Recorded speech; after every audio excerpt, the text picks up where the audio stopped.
Samantala, kinapos sa endgame ang Meralco Bolts matapos matalo sa Ryukyu Golden Kings sa pagpapatuloy ng 2025-26 East Asia Super League sa Okinawa Suntory Arena. Ang ibang detalye alamin sa pag-abante ni Raymark Patriarca. Kinapos sa huling minuto ang Meralco Bolts matapos yumuko sa Ryukyu Golden Kings 81-72 sa pagpapatuloy ng 2025-2026 East Asia Super League Miyerkules ng gabi sa Okinawa Suntory Arena.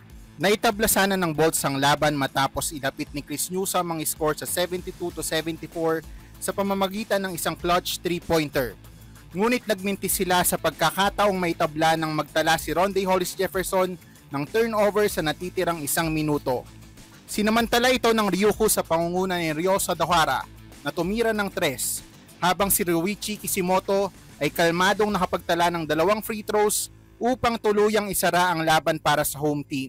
Nanguna si Kishimoto para sa Golden Kings na may 22 points, sinundan ni Alex Kirk na may 17. Nagambag din si Sadawara ng 16 points at Jack Cooley ng 12 points.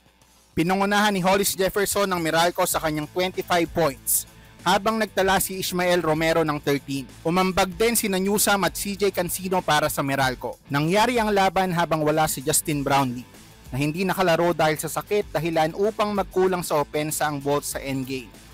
Ako si Raymark Patriarca, Abante Sports, now na.